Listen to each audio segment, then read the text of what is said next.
온라인 예배 에티켓. 당신은 준비된 예배자입니까? 지금 당신의 복장은 집에서 입던 옷 그대로 교회 갈 때처럼 깔끔하게 지금 당신의 자세는 침대에 누워서 편안하게 책상에 앉아서 준비된 자세로 찬양을 부를 때 당신의 자세는 누가 들을라 침묵을 지켜요. 마음을 다해 소리내어 찬양해요. 기도할 때 당신의 자세는 누가 보지도 않는데 다른 짓 좀 하면 어때? 마음과 정성을 다하여 진심으로 당신의 예배 자세는 어떤 모습인가요? 준비된 몸과 마음으로 하나님께 영광 돌리는 거룩한 예배 시간 되시기 바랍니다.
주님 오시는 그날이 언제일지 주님 뵙는 그날 나는 확실히 몰라.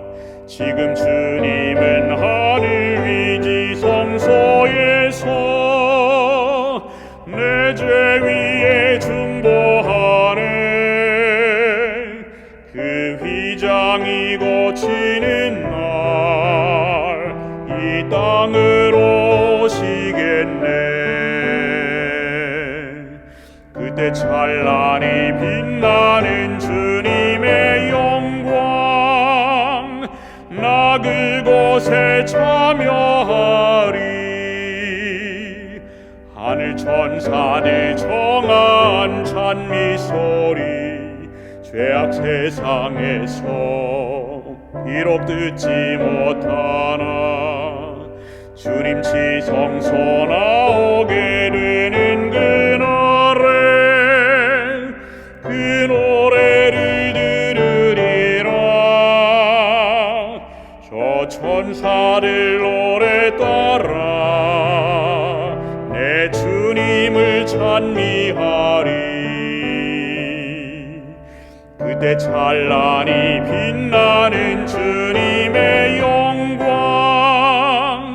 나 그곳에 참여하리.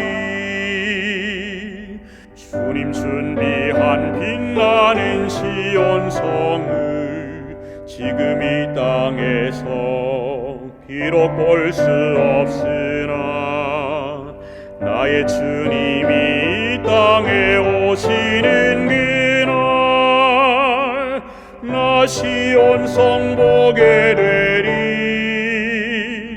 저 하늘 문 열리는 날 내 주님을 배우리라.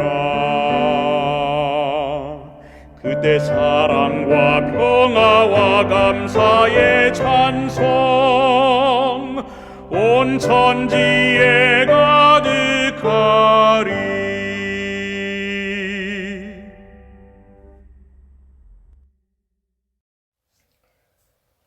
하늘에 계시는 아버지 하나님, 지난 한 주 이 험난한 세상에서 저희를 지켜 돌봐주시고 거룩한 안식일 주님께 예배드리게 하시니 감사합니다.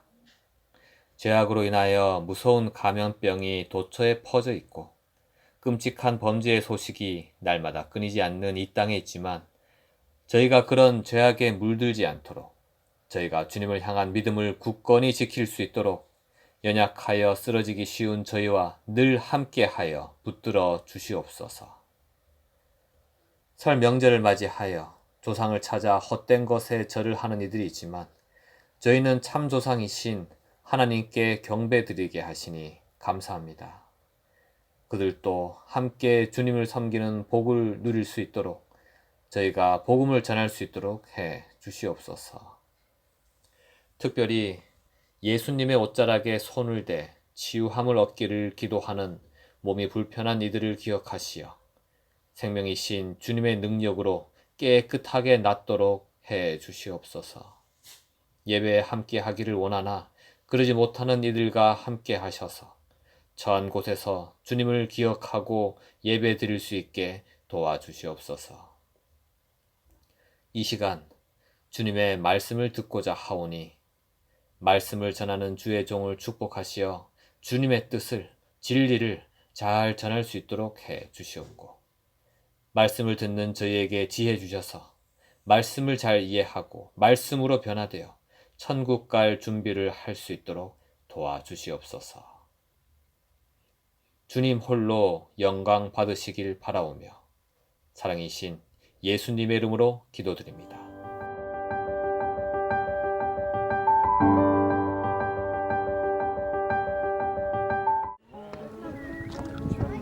오늘은 키르기스스탄으로 함께 떠나보겠습니다.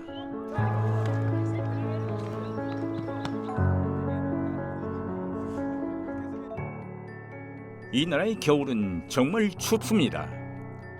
아무리 놀기 좋아해도 밖에 나갈 수 없을 정도죠.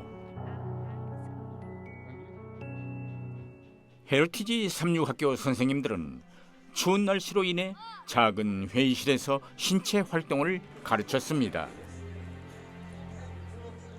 따뜻한 계절에는 저소득층 아이들을 학교 운동장에 초대해 친선 축구 대회를 열었습니다.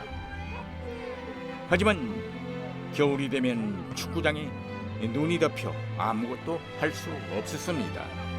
이러한 사정을 알고 세계교회는 2017년 이 학교에 다목적 관을 건립하기로 했습니다.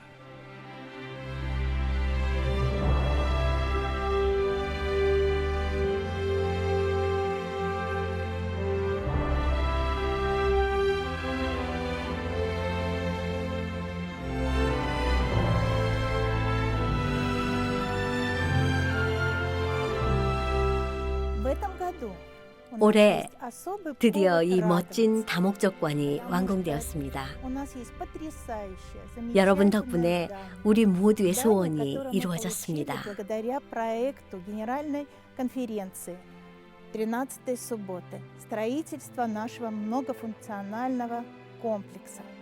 이제 1년 내내 다양한 프로그램을 개최할 수 있게 되었습니다. 친선 축구도 물론이죠.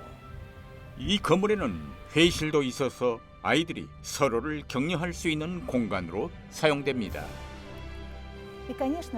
이 건물은 우리 학생들만을 위한 공간이 아닙니다. 교사들과 학부모들, 또 지역사회를 위한 공간으로 사용될 것입니다.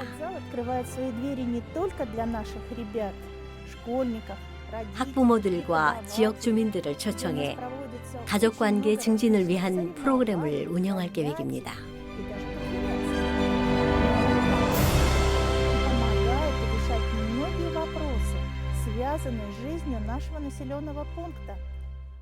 아즈마스의 부모님은 걱정이 많았습니다. 아이는 스마트폰에 빠져 학업에는 아무런 관심이 없는 듯 보였습니다. 아즈마스의 부모님은 아이를 우리 학교에 진학시켰습니다. 처음에는 참 다루기 어려운 아이였습니다. 부부 관계가 엉망이었죠. 공격적이고 불친절하며 또 불안장애를 겪는 아이였어요. 누군가 이 아이에게 축구를 소개해 주었습니다. 코치와 친구들의 도움으로 사람들과 소통하는 법을 배우게 했습니다. 이제 아즈맛은 하나님과 동행하는 아주 훌륭한 젊은이로 성장했습니다. 모두 축구 수업의 덕분입니다. 학교의 선한 영향력으로 아이들의 삶이 변했습니다. 성도 여러분의 13째 안식일 학교 헌금, 또 이 다목적관의 건립으로 많은 영혼들이 변화를 경험하게 될 것입니다. 젊은이들이 변화하고 꿈을 품게 되고 더 고상한 인생의 가치를 갖게 되는 모습은 제게 큰 감동과 보람을 줍니다. 하나님께서는 인류를 위한 위대한 계획들을 갖고 계십니다. 또 그 일에 우리 각자를 사용하십니다. Выбрал нас для того, чтобы мы могли в нем участвовать.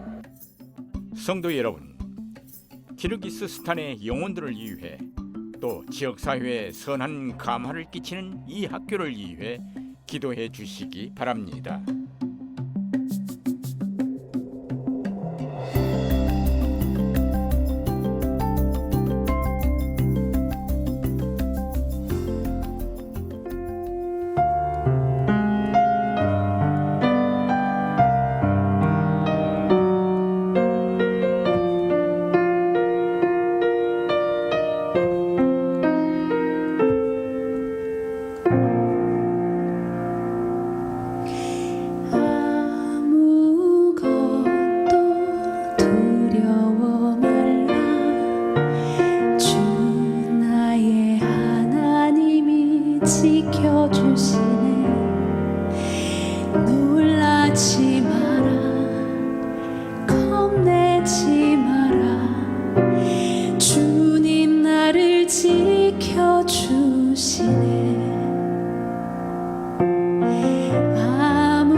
다 같이 하나님의 말씀 베드로후서 3장 11절부터 13절의 말씀을 보시겠습니다. 이 모든 것이 이렇게 풀어지리니 너희가 어떠한 사람이 되어야 마땅하냐. 거룩한 행실과 경건함으로 하나님의 날이 임하기를 바라보고 간절히 사모하라.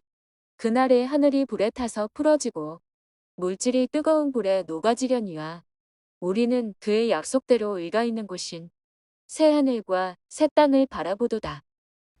3초의 행복이라는 글을 소개해 드리겠습니다. 엘리베이터를 탔을 때 닫기 버튼을 누르기 전 3초만 기다리자. 정말 누군가 급하게 오고 있을지도 모른다.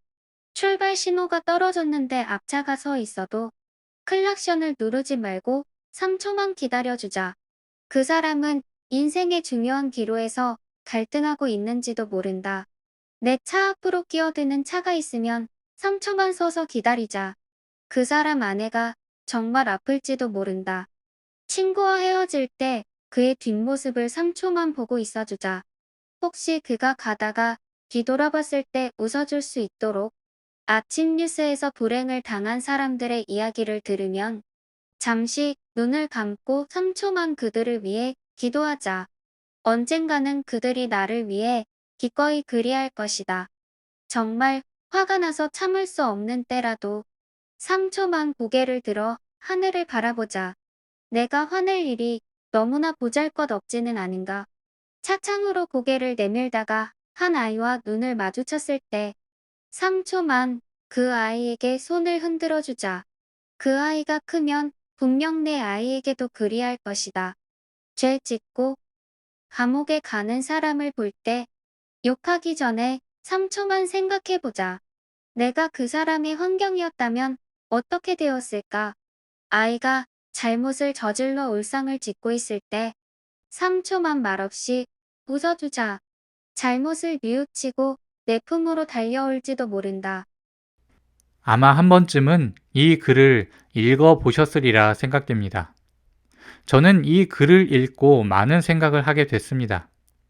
생각해보니 저는 엘리베이터를 타면 닫기 버튼을 누르기에 바빴고 신호등이 초록색으로 바뀌었는데도 가만히 서 있는 차를 보면 곧장 클락션을 울려댔습니다.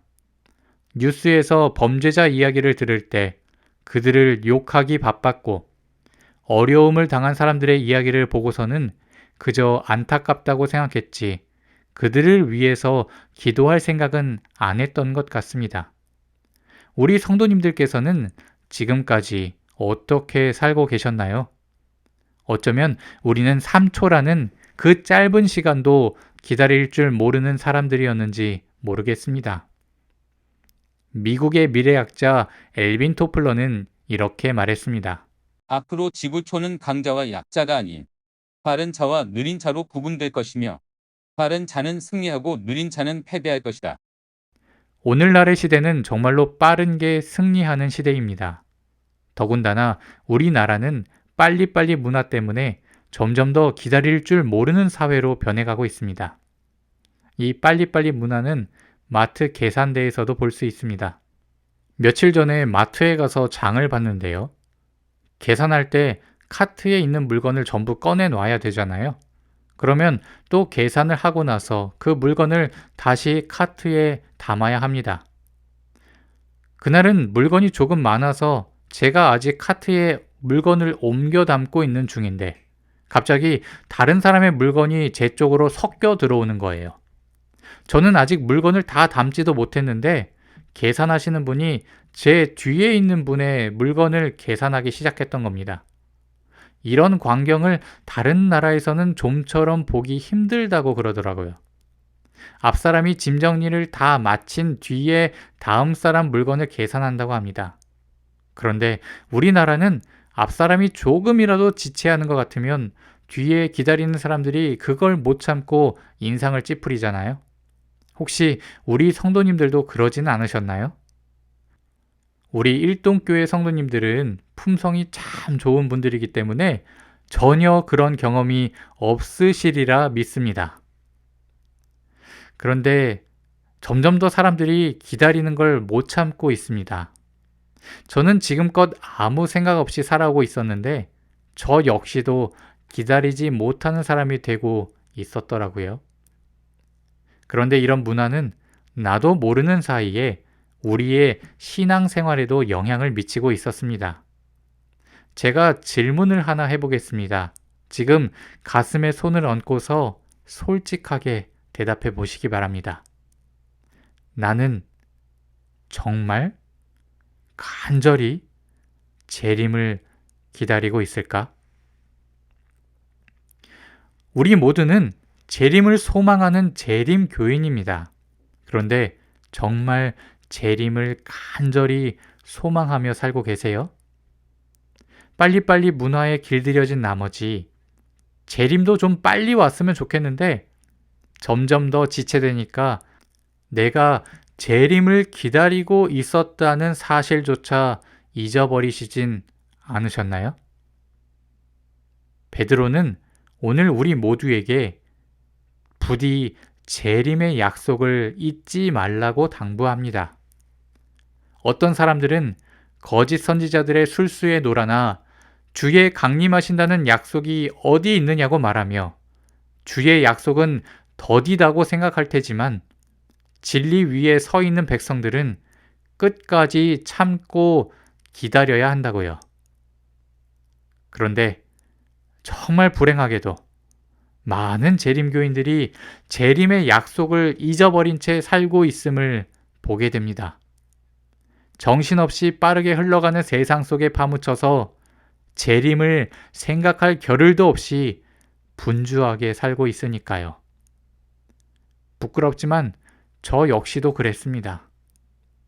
그런데 매일매일 많은 일에 파묻혀서 정신없이 살아가다가 어느 날 문득 지금 내가 뭐 하고 있는 거지?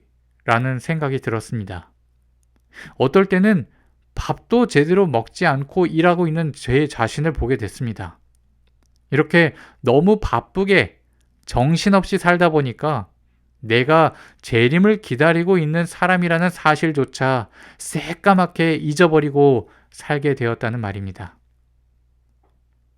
내가 왜 이렇게 바쁘게 살고 있을까? 가만히 생각해 봤더니 바로 핸드폰 때문이었습니다. 이 핸드폰을 통해서 수시로 연락이 오거든요. 옛날에 편지로 연락을 주고받던 시대에는 지금처럼 이렇게 바쁘지 않았던 것 같아요. 한번 연락하는데 수일씩 걸리니까 제가 초등학생, 중학생 때만 해도 굉장히 여유롭고 마음 편하게 살고 있었던 것 같습니다. 하지만 핸드폰이 생기면서 전화를 바로 받지 않으면 대역죄인 취급을 당하게 되었습니다. 그리고 업무 마감 기한도요, 굉장히 짧아졌습니다. 옛날에는 한 달이라는 시간을 줬을 일인데 요즘에는 일주일, 심하면 하루밖에 주지 않을 때도 있습니다. 저는 이 모든 게 다 핸드폰 때문이라고 생각합니다. 이렇게 빨리빨리 문화의 대표적 유물인 핸드폰은요, 우리의 영성도 망쳐놓습니다. 성경 좀 읽으려고 하면 카톡이 오고, 기도 좀 하려고 하면 전화벨이 울리고, 심지어 예배를 드릴 때도 어떤 연락이 올지 모르니까 핸드폰을 끌 수 없는 거예요. 많은 사람들이 핸드폰이라는 족쇄에 묶여 있습니다. 정말이지 이 핸드폰은 사탄이 만든 최고의 걸작품입니다. 옛날에는 TV가 사단의 걸작품이라고 했었는데 이제는 핸드폰이 최고의 걸작품인 것 같아요. 이처럼 사단은 우리가 빨리빨리 문화에 길들여져서 재림을 기다리는 일도 잊어버리게 만들고 있습니다. 우리의 삶을 정신없이 바쁘게 만들어버린다는 거예요. 영적인 일에 관심을 돌릴 틈도 없게 말입니다. 증언보감 3권 126쪽에는 이런 말씀이 있습니다. 바쁘고 서두르며 세속화하는 분위기 속에서 참된 경건과 헌신은 사라지게 된다. 영성을 회복하기 원하신다면, 재림의 소망을 일깨우기 원하신다면 나를 쓸데없이 바쁘게 만드는 모든 일들을 과감하게 잠시 중단하시기 바랍니다. 내가 아무리 교회를 위해서 열심히 그리고 바쁘게 일하고 있을지라도 그 일들이 나로 하여금 재림의 소망으로부터 하나님의 말씀으로부터 멀어지게 만든다면 그건 하나님의 일이 아닙니다. 하나님의 일을 가장한 사탄의 교묘한 술책입니다.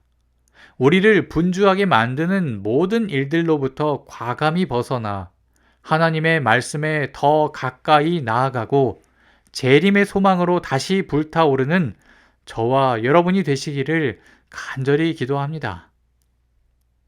재림은 참으로 하나님의 확실한 약속입니다. 비록 지금은 지체되는 것처럼 보일지라도 머지않아 예수님께서 다시 이 땅에 오실 겁니다. 우리가 지금 코로나 시대에 살고 있으면서 정말 재림이 얼마 남지 않았다는 것을 체감하고 있잖아요. 그런데요, 베드로가 재림이 어떻게 임한다고 했는지 한번 주의 깊게 살펴보시기 바랍니다. 베드로후서 3장 10절의 말씀입니다. 그러나 주의 날이 도둑같이 오리니 그날에는 하늘이 큰 소리로 떠나가고 물질이 뜨거운 불에 풀어지고 땅과 그 중에 있는 모든 일이 드러나리로다. 주의 날이 어떻게 온다고 했지요? 도둑같이 온답니다. 성경에서 재림의 시간을 묘사할 때 많은 곳에서 도둑처럼 온다고 이야기합니다. 왜 굳이 도둑처럼 온다고 했을까요? 생각지도 못한 때에 예수님께서 오실 거니까요. 그런데 저는 말씀을 묵상하면서 이 말씀에는 보다 깊은 의미가 있지 않을까 생각해 봤습니다. 도둑이 주로 언제 활동하죠? 사람이 많이 다니지 않는 밤에 활동합니다.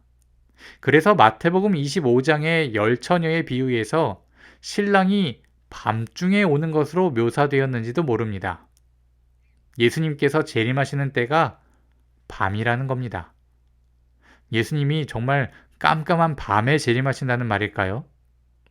실물교훈 414쪽에는 이렇게 기록되어 있습니다. 신랑이 온 때는 가장 캄캄한 때, 즉 밤중이었다. 이와 같이 그리스도의 재림도 이 지상 역사의 가장 캄캄한 시대에 있을 것이다. 이 말이 무슨 말이냐면요.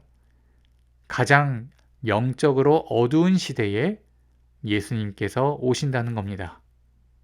우리는 이 말씀을 들으면 이 세상에 죄악이 가득 차는 날 예수님이 재림하신다고 생각합니다.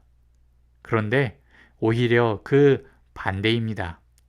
예수님께서는요, 교회가 영적으로 가장 부패했을 때 오실 겁니다. 10처녀의 비유에서 10명의 처녀들은 모두 신랑을 기다리고 있었습니다. 그러나 미련한 5명의 처녀는 기름이 없어서 등불을 밝히지 못한 채 어둠 속에 그냥 있었습니다. 이게 뭘 의미할까요? 마지막 때에 재림을 기다린다고 이야기하지만 여전히 어둠 속에 사는 그리스도인들이 있을 거라는 말입니다. 그리고 생각보다 그런 사람들이 많을 거라는 뜻입니다. 예수님은 우리에게 빛이 되라고 말씀하셨습니다. 하지만 빛을 잃어가는 그리스도인들이 점점 더 많아지고 있습니다. 그리고 교회가 빛을 잃어가기 때문에 이 세상이 점점 더 어두워지고 있습니다.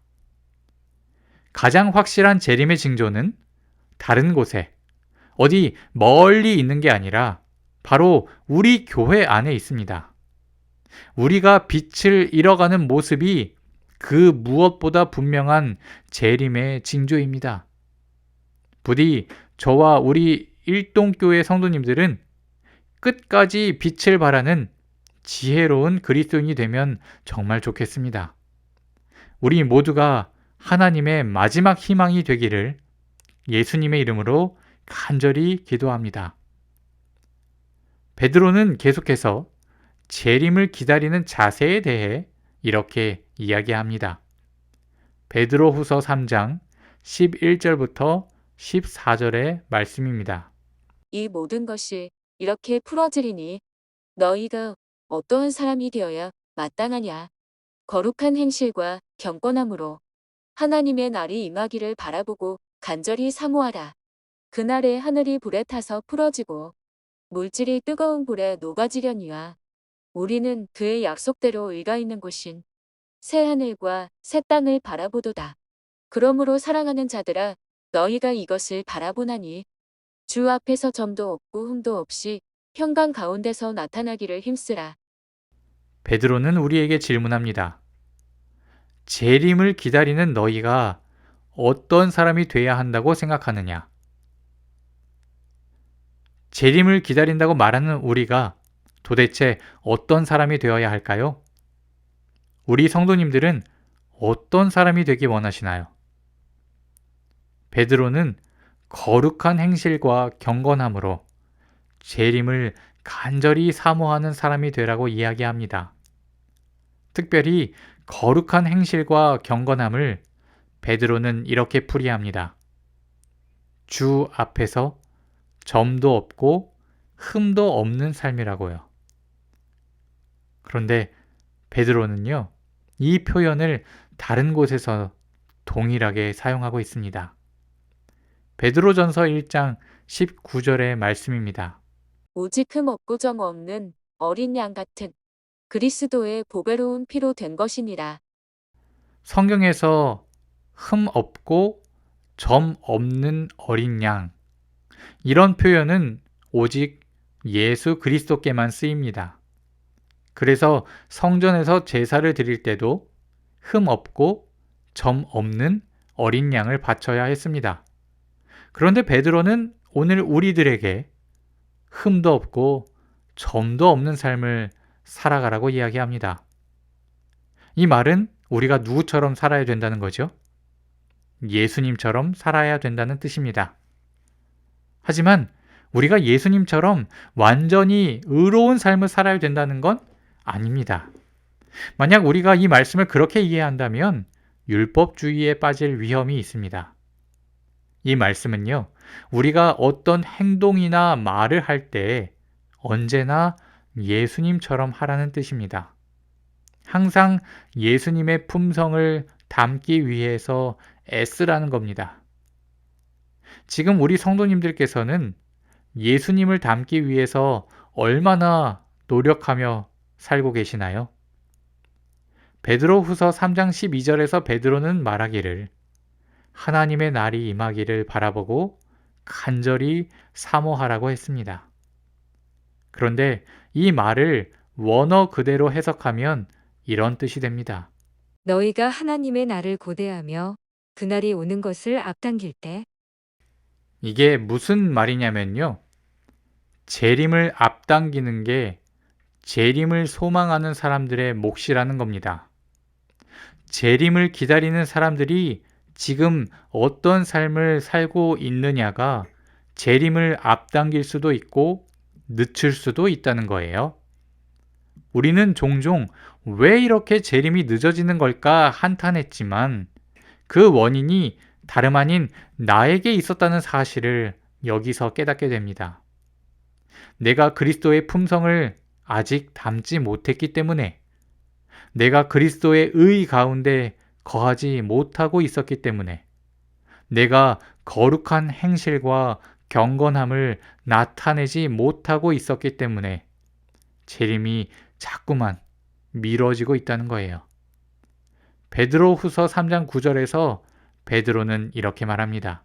주의 약속은 어떤 이들이 더디다고 생각하는 것 같이 더딘 것이 아니라 오직 주께서는 너희를 대하여 오래 참으사 아무도 멸망하지 아니하고 다 회개하기에 이르기를 원하시느니라. 저는 지금까지 이 말씀을 하나님을 알지 못하는 사람들을 향한 말씀이라고만 생각했습니다.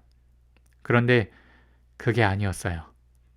하나님은 세상 사람들을 구원해야 할 책임을 맡은 우리가 먼저 회개하고 변화되기를 바라고 계신다는 사실을 깨닫게 됐습니다. 재림을 기다린다고만 말만 하면서 아무런 변화도 없는 우리 때문에 하나님께서는 오래 참고 기다리고 계신다는 겁니다. 그러니까 우리는 재림이 지연된다고 느껴질 때마다 스스로를 되돌아보고 그리스도를 닮기 위해 더욱 노력해야 됩니다. 이게 바로 마지막 때에 우리가 빛을 잃지 않는 방법입니다. 빌리 그레엄 목사님은 한 설교에서 그리스도인의 사역을 이렇게 요약했습니다. 그리스도인의 사역은 거룩한 자가 되는 것이다. 그러면서 에즈베리 신학대학교 설립자인 모리슨 박사의 이야기를 예로 들었습니다. 원래 농부였던 모리슨은 여느 때와 다름없이 밭을 일구고 있었습니다. 그때 저쪽 길에서 나이든 감리교회 순회 목사님이 말을 타고 오는 게 보였습니다. 젊은 농부였던 모리슨은 전에 그 목사님을 본 적이 있었고 그가 거룩한 사람이라는 걸 알고 있었습니다. 그 목사님이 지나가는 모습을 지켜보던 모리슨은 말로 설명할 수 없는 어떤 경건한 능력이 자신에게까지 전해지고 있음을 느꼈습니다.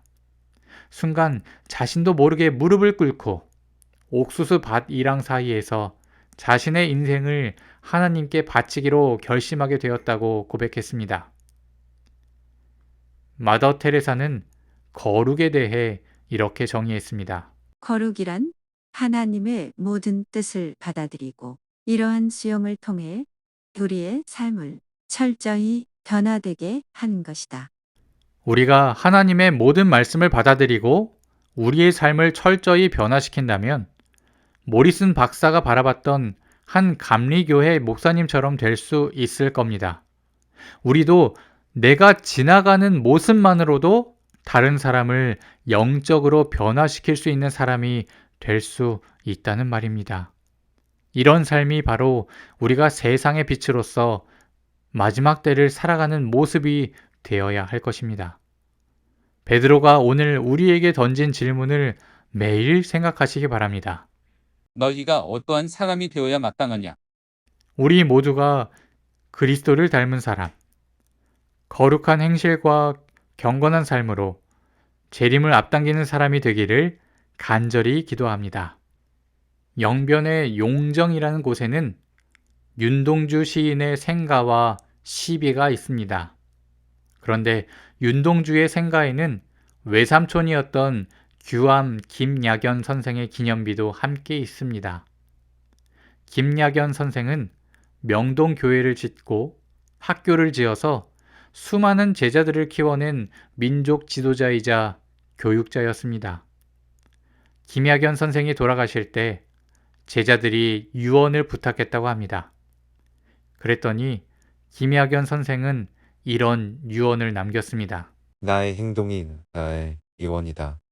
이 말이 무슨 뜻이냐고요? 내가 어떻게 살아왔는지 너희가 이미 다 보지 않았느냐? 내 인생이 바로 내 유언이다 라는 뜻입니다.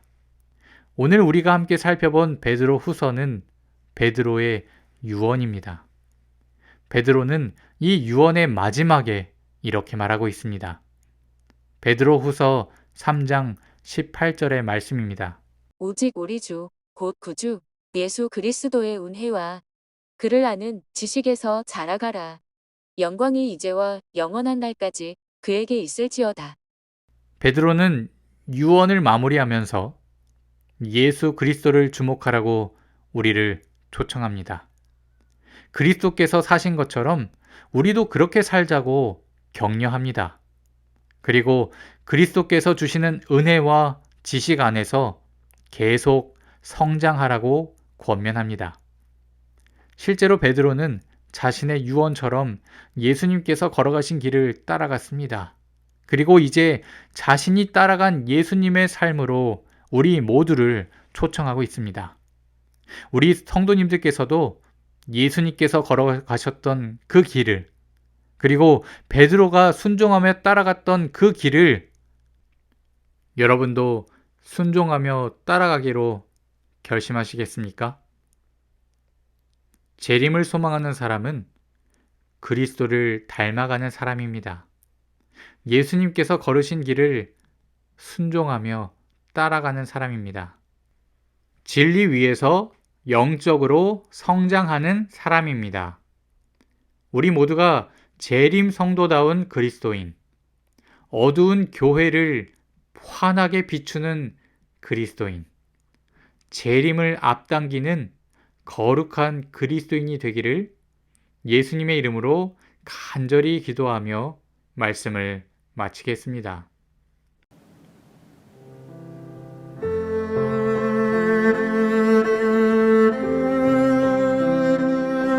준비하신 헌금은 안내된 온라인 계좌로 입금해 주시거나 대면 예배 재개 시 교회에서 드려주시기 바랍니다.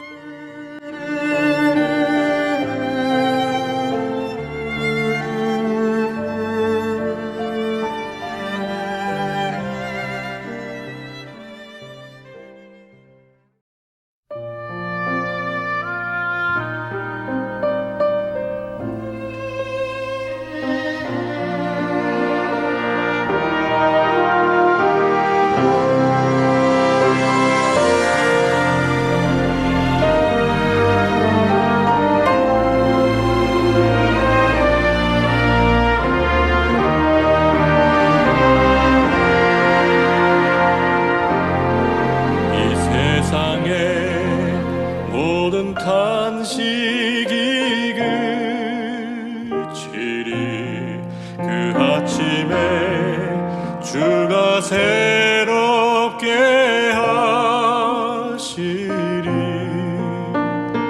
어둠 속에 저주는 사라지고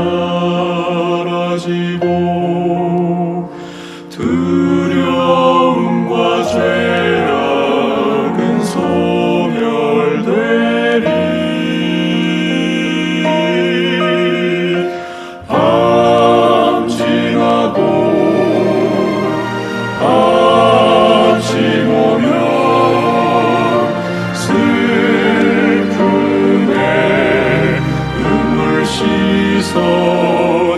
씻어지리. 찬양의 어린 양께 다시 살아나시리. 나의 구세주. 모든 만민 주의 발 앞에 한 소리로 주의 이름을 찬양해. 주께서 나를 호명하실 때 기쁨으로 주께 찬양하리.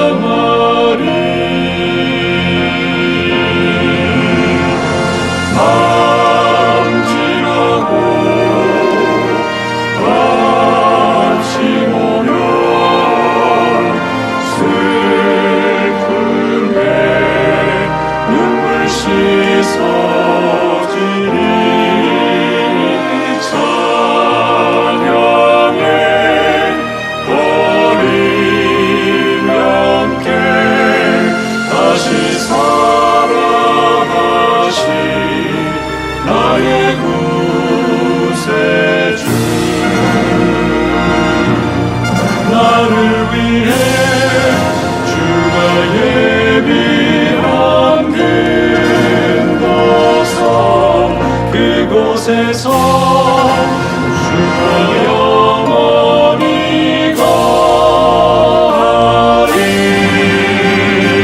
밤 지나고 아침 오면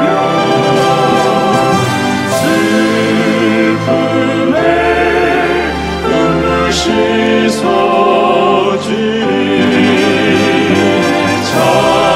찬양의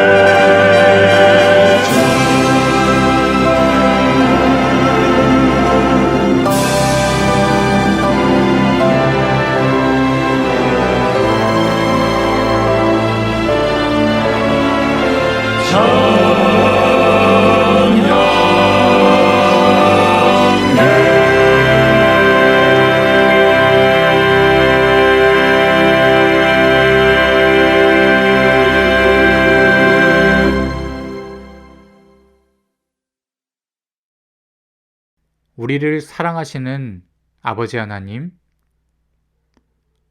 우리는 코로나 시대를 살고 있으면서도 내가 재림을 기다리는 재림 성도라는 사실을 새까맣게 잊어버린 채 살아갈 때가 참으로 많았습니다.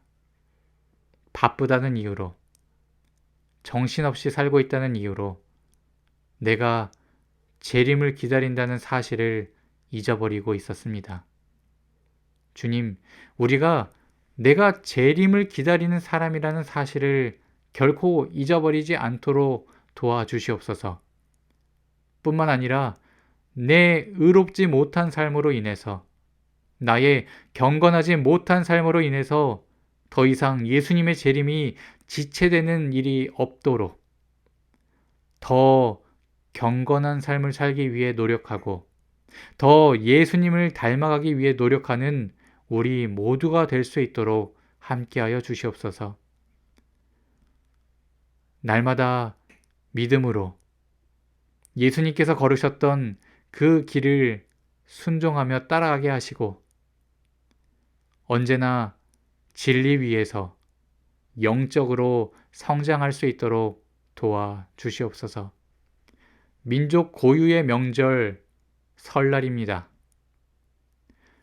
올해는 우리가 더 예수님을 많이 닮아갈 수 있도록 도와주시고 더욱더 성장하는 그리스도인이 되도록 하나님 친히 우리를 길러 주시옵소서. 또한 우리 모두가 재림 성도다운 그리스도인, 어두운 교회를 비추는 그리스도인, 재림을 앞당기는 거룩한 그리스도인이 될 수 있도록 우리와 함께하여 주시옵소서. 이 시간 함께 머리 숙여 기도하는 우리 모두에게 하나님의 풍성하신 은혜와 자비가 함께하실 것을 믿고 감사드리며 우리를 사랑하시되 끝까지 사랑하시는 우리 구주 예수님의 이름으로 간절히 기도드리옵나이다. 아멘.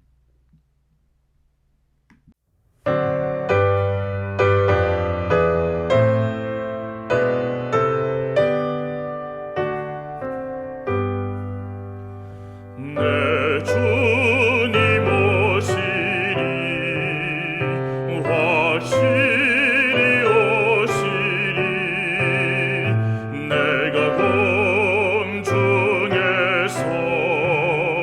주를 만나겠네 내 구주 예수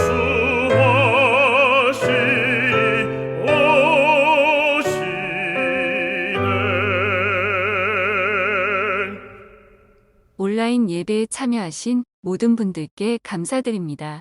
화요기도회는 재림마을 방송으로 드려주시기 바랍니다. 하나님과 동행하는 행복한 안식일 되세요.